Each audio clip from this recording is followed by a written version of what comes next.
વિધાનસભાની ચૂંટણી દિલ્હીમાં છે, પરંતુ કરંટ ભાજપને ગુજરાતમાં પણ લાગી રહ્યો છે, કારણ કે આમ આદમી પાર્ટીના નેતાઓ પ્રહાર કરી રહ્યા છે કે તમારી સત્તા વર્ષોથી અહીંયા છે, તો આજે બહેન દીકરીઓ દિલ્હીની યાદ આવે છે, તો ગુજરાતમાં અત્યાર સુધી ભાજપને બહેન દીકરીઓ કેમ યાદ ના આવી?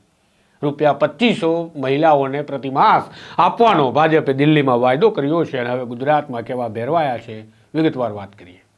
વૈષ્ણવજન તો તેને કહીએ જે પીડ પરાઈ જાનાને રે.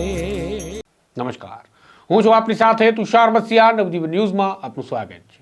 દિલ્હીમાં વિધાનસભાની ચૂંટણીની તડામાર તૈયારીઓની વચ્ચે ભારતીય જનતા પાર્ટીએ ગઈકાલે મેનિફેસ્ટો કહેતા ચૂંટણી ઢંઢેરો જાહેર કરી દીધો છે. તેમાં મફતમાં વીજળીના યુનિટ આપવાની વાત છે, મફતમાં પાણી આપવાની વાત છે, મહિલાઓ માટે બસની મફતની મુસાફરી છે, અને પ્રતિમાસ રૂપિયા 2500 મહિલા સમૃદ્ધિ માટે ચૂકવવાની પણ વાત છે. ગેસના સિલિન્ડરની સબસિડી તો છે જ, સાથે દિવાળી પર એક ગેસનું મફત સિલિન્ડરની પણ વાત છે. આ વાયદાઓ ભાજપે દિલ્હીની ચૂંટણીમાં કર્યા, અને કરંટ હવે ગુજરાતમાં લાગ્યો છે, કારણ કે આમ આદમી પાર્ટીના નેતા રાજુ કરપડાએ આ મામલે ભાજપ પર પ્રહાર કર્યા કે 28 વર્ષથી ભારતીય જનતા પાર્ટી જ્યાં રાજ કરે છે, જ્યાં તેમની સત્તા છે, અને જ્યાંથી પ્રધાનમંત્રી મોદીને ચૂંટીને મોકલ્યા છે, એ રાજ્યમાં આ બધી જ યોજનાઓ વિશે કેમ વાત નથી કરતું ભાજપ? મહિલાઓ તમને ગુજરાતની ચૂંટણીમાં કેમ યાદ નથી આવતા? રૂપિયા 2500 ગુજરાતની બહેન દીકરીઓ માટે પણ આપો. આ મામલે રાજુ કરપડાએ કહ્યું. રાજનીતિથી બહાર નીકળીને વાત કરીએ કે જો આવી યોજનાની જાહેરાત ગુજરાતમાં કરવામાં આવે છે, તો અમે પણ સમર્થન કરીશું આ યોજનાને. જુઓ રાજુ કરપડા કઈ પ્રકારે ભાજપને પરડામાં લે છે. ચૂંટણી દિલ્હીમાં છે, ઢંઢેરો ત્યાં જાહેર થયો છે, અને હવે ભાજપને કરંટ ગુજરાતમાં આમ આદમી પાર્ટી આપી રહ્યું છે. જુઓ રાજુ કરપડા શું બોલ્યા. નમસ્કાર, હું છું આપનો રાજુ કરપડા.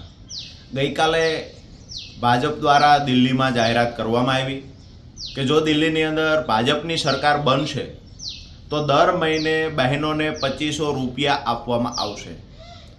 ભૂતકાળમાં ભાજપ દ્વારા જ્યાં પોતાની સત્તા જવાનો ડર લાગે યા તો સત્તા મેળવવી હોય ત્યારે ભાજપને મહિલાઓની બહેનોની યાદ આવી છે. મહારાષ્ટ્રમાં પણ આવી જાહેરાત કરવામાં આવેલી, લાડલી બહેના યોજના અંતર્ગત મધ્યપ્રદેશમાં પણ જાહેરાત કરવામાં આવેલી. મહત્વની વાત એ છે કે દેશની અંદર સૌથી પહેલાં બહેનો માટે, બહેનોને મદદરૂપ થવા માટે સૌથી પહેલાં બહેનોને સહાય કરતા યોજના કોઈએ જાહેરાત કરી હોય તો એ આમ આદમી પાર્ટીની સરકાર દિલ્હીમાં હતી, જે દર મહિને બહેનોને 1000 રૂપિયા આપતી. બહેનોને મફતમાં બસની સુવિધાઓ દિલ્હીની અંદર આમ આદમી પાર્ટી સરકાર દ્વારા આપવામાં આવતી. 200 યુનિટ વીજળી ફ્રીમાં આપતા હતા. 4 ધામની જાત્રા બુઝુર્ગ લોકોને, વયોવૃદ્ધ લોકોને 4 ધામની જાત્રા સરકાર મફતમાં કરાવતી. સારામાં સારું આરોગ્ય, સારામાં સારું શિક્ષણ પણ મફતમાં આપવામાં આવતું. જ્યારે દિલ્હી સરકાર આ તમામ સુવિધાઓ ત્યાંની જનતાને આપી રહી હતી, ત્યારે પણ દિલ્હીનું બજેટ નફામાં હતું, એટલે કે સરકાર નફામાં હતી. તેમ છતાં ભાજપ દ્વારા અનાપ શનાપ શબ્દો પ્રયોગ કરવામાં આવતો. મફતમાં રેવડી આપે છે, ખરેખર રેવડી ન આપવી જોઈએ, આવી ખૂબ વાતો ભાજપ દ્વારા કરવામાં આવી. પણ આજે જ્યારે ભાજપને સત્તા જોઈએ છે ત્યારે બહેનોની યાદ આવે છે, બહેનો માટેનો પ્રેમ જાગે છે. મહારાષ્ટ્રમાં પણ બહેનો માટે ત્યારે જ પ્રેમ જાગ્યો, મધ્યપ્રદેશમાં પણ બહેનો માટે સત્તા મેળવવા માટે પ્રેમ જાગ્યો. આજે દિલ્હીની અંદર જ્યારે ભાજપ દ્વારા આવી જાહેરાત કરવામાં આવી છે, ત્યારે અમે આમ આદમી પાર્ટી ગુજરાત વતી ગુજરાતની બહેનો માટે ભાજપને વિનંતી કરીએ છીએ, 2 હાથ જોડીને વિનંતી કરીએ છીએ કે 28 વર્ષથી ગુજરાતમાં ભાજપનું શાસન છે. ગુજરાતની બહેનોએ શું ગુનો કર્યો છે?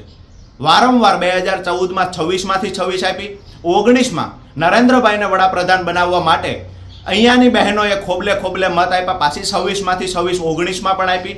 2024માં 26માંથી 25 સીટો ભાજપને ગુજરાતની બહેનોએ, ગુજરાતની જનતાએ આપી. તો ગુજરાતની મહિલાઓનો શું વાંક છે?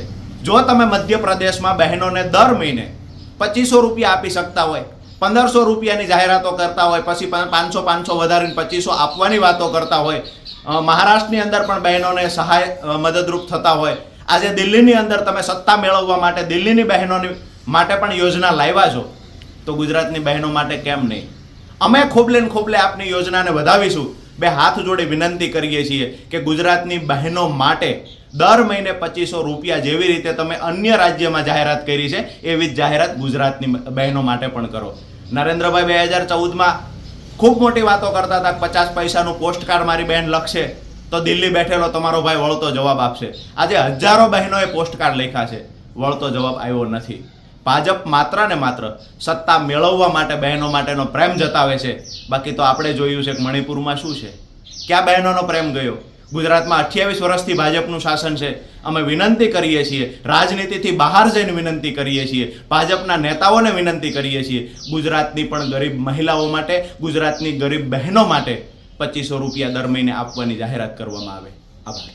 વૈષ્ણવજન તો તેને કહીએ જે પીડ પરાઈ.